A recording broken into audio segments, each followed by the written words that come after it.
carbohydrate ingestion is probably the most controlling factor.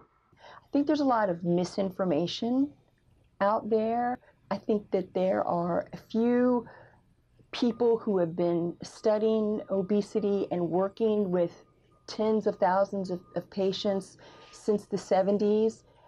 I think those are the people who know what to eat and what not to eat. There's always some new fad, you know, and a lot of it is based on a very short amount of research and with a small number of people. But if you talk to the bariatric physicians who have been around for 30 plus years, they've talked to tens of thousands of people and have had hundreds of thousands of conversations.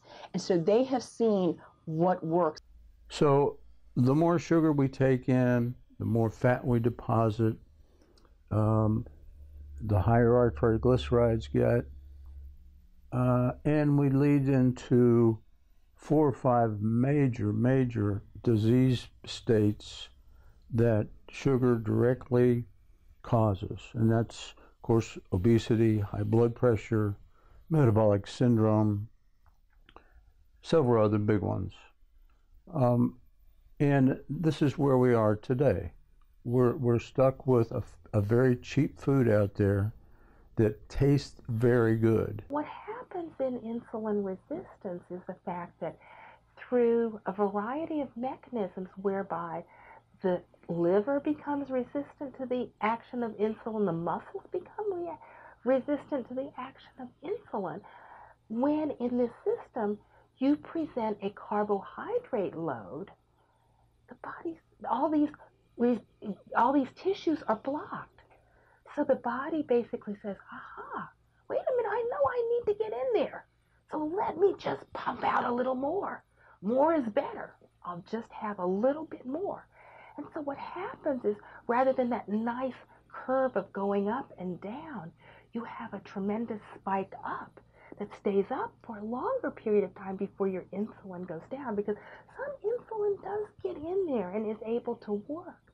However, that excessive amount of insulin is a signal to the body, wait a minute, I am in a fat storage mode.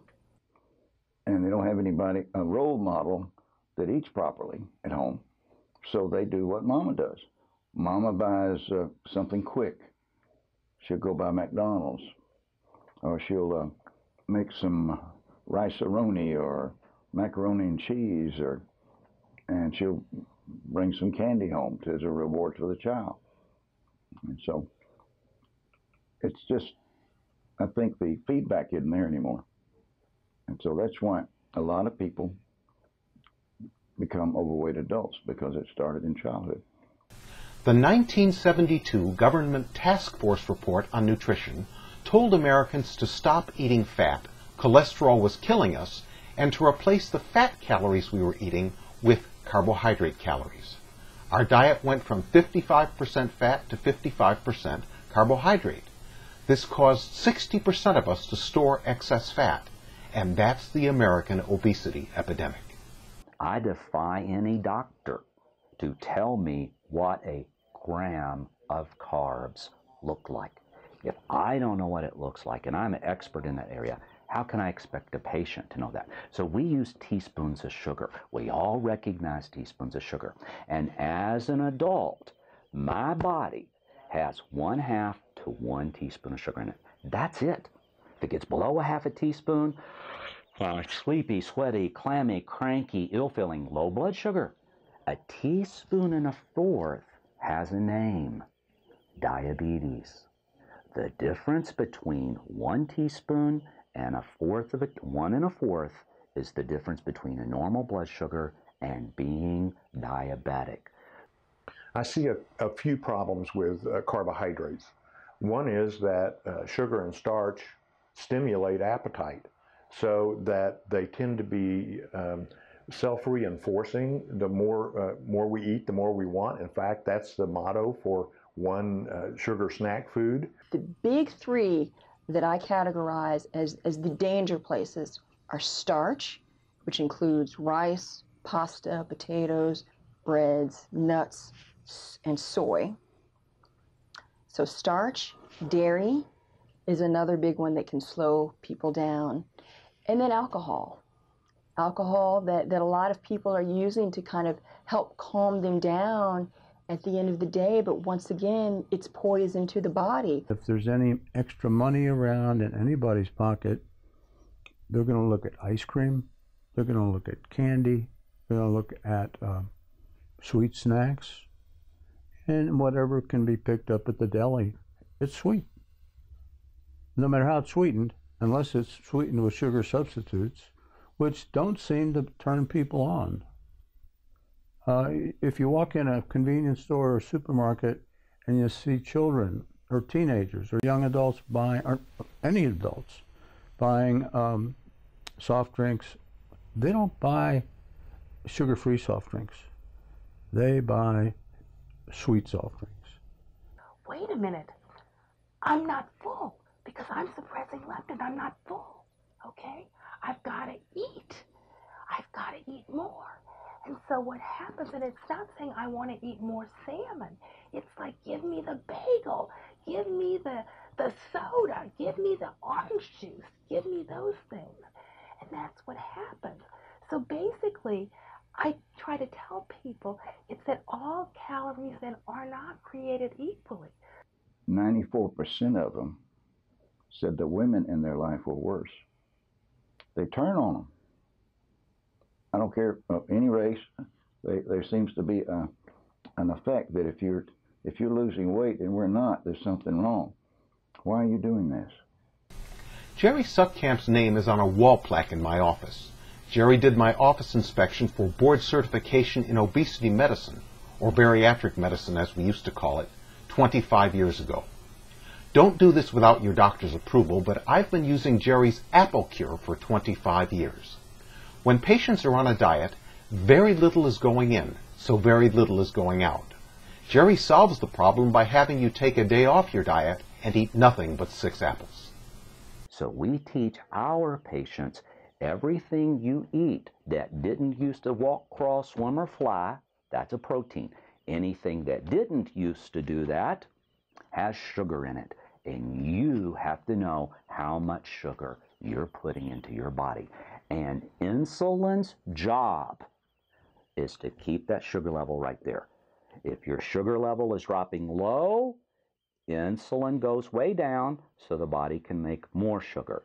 If your sugar level is getting high, insulin comes out more to push it back down to keep 1/2 to 1 teaspoon of sugar. Stimulate the production of insulin. Insulin processes the sugar relatively rapidly within an hour or so, but it remains elevated, causing other problems, particularly in decreasing the rate at which we will burn fat. Or if high enough, in fact, we won't burn fat at all. The sugary drinks, the sodas, are never helpful, which is why I stress as much as you can to become a water drinker. If you become a water drinker, it makes such a difference. Now, people that are thin or people that are cognizant of their weight and are watching every mouthful they put usually buy sugar-free things. They taste fine. But to a person who's addicted to sugar, they don't taste fine. They don't have sugar in them. So when you have that glass of orange juice, pretty much calorically multiply it by a factor of 5. That's what your body is sensing. Okay, but we know when we don't provide that insulin resistant system with carbohydrates but give it protein, the body's going to survive. The body needs that little bit of sugar to work. So what happens is the body is able to go through a process called gluconeogenesis, new glucose. But it only releases a little bit, so consequently there's not a need for very much insulin. Another thing I've found out is that men are more solitary. Now, you and I will go and get something at a restaurant, and if we eat alone, that's no big deal. We may want to have company with our wives, but we don't have to have another person. We go in, get our sandwich, and leave. All right?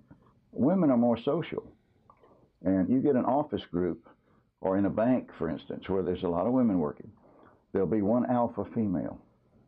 And she's the one that decides where everybody eats. And if you're not eating enough, she's the one that calls you on it. Literally. And she's the alpha. So I tell my patients, don't tell them, just tell them that lunchtime food doesn't agree with you anymore. That's the way you put it. You don't use the D word. I'm on a diet. Lisa Beal is Bob Beal's daughter, one of the pioneers of obesity medicine who trained me. Bob isn't with us anymore. He passed away in 2004. But Bob had a revolutionary concept. The diet never changes. The diet you lose weight on, meat, fruit, and vegetables in Bob's case, is the diet you stay on. There's no difference between weight loss and maintenance.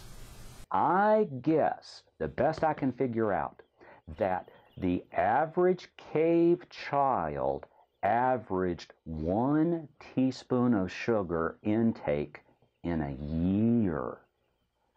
We're now averaging, as a nation, 130 pounds or more of sugar in a year. Sugar in the early phases is, in fact, dealt with, but the elevated insulin levels cause other problems, such as increased fat building, decreased fat burning, fluid retention, elevated blood pressure, elevated cholesterol, particularly the bad form of cholesterol, LDL, elevated triglyceride levels, and the insulin is a very inflammatory hormone. Actually, it inflames arteries, and there's a stronger correlation between elevated insulin levels and heart disease than there is between cholesterol and heart disease, in fact. Anything that you can do to put a speed bump between you and something that has high fructose corn syrup, the better. And I don't think that you should expect that you'll never do it again or that you can immediately make a difference. But I think it's about slowly beginning to change habits. Sugar's here to stay. It's here to stay. We as bariatricians and that are going to try to take care of these folks have some duties. First of all, when a patient walks in, we have our interview with them, do a physical exam, do blood chemistries, rule out diabetes, rule out thyroid problems, see how their liver function is doing, which sugar may have disturbed. And then we sit down and try to explain to them their addiction. We don't